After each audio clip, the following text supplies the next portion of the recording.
दर्शक बंधु ओढ़णी सीरियल रे देखा पाइबे एक धमाकदार एपिसोड। से बदमाश मानसी ज्योति गोड़ भांगिबाकू चेष्टा करिबो। ज्योति सार आसिकी ज्योति को पढ़ाउथिबे। आउ ठीक सेही टाइम रे मानसी कहबो ज्योति तो पढ़ुची मु जाईकी सान बाबू को खाइबाकू देईकी आसुची। मानसी कथा सुनिकी ज्योति पाठ पढ़ारू उठिकी आसीबे। आउ मानसी को कहबे अपा तोर पिलापिली हबो ना तू आराम कर दे मु नहीं जाउची। ज्योति एमिति कहिकी जीवन को पई खाइबा नेकी जाउथिबे। आउ ठीक सेही टाइम रे से मानसी ज्योति गोड़ रे ता गोड़ को छंदी दबो। आउ ज्योति तळे पड़ी जिबे। आउ तांको गोड़ मोड़ी होई जिवो। तापर जीवन आसिकी से टीचर को कहबे डॉक्टर सर ज्योति गोड़ को टिके चेक कर दियंतु।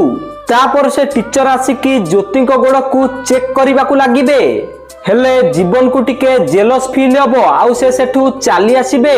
तापर ज्योति आसिकी कहबे सानो बाबू टिके सुन। तापर जीवन कहबे नाटक करूच तमे तमर किछि भी हेइनी। तापर ज्योति कहबे हां हेले तमर किछि निश्चय हेइची। तापर जीवन कहबे मोर कोन हेइची। तापर ज्योति कहबे ईर्ष्या। तापर जीवन कहबे मु काहाकू भी ईर्ष्या करूनी। जीवन एमिति कहिकी सेठू चली जिबे। तो दर्शक बंधु आपण मानु कोन लागुची ज्योति को टीचर पई जीवन आ ज्योति मझे कौन फाट सृष्टि हम कि जदि हाँ ताले कमेंट रे एस लिखि दियंतु। आ जदि ना ताले कमेंट रे नो लिखि दियंतु। आ ओढ़णी सीरियल रो सर्वप्रथमे सब अपडेट जानिबा पई हम वीडियो को लाइक करी चैनल को सब्सक्राइब कर दियंतु।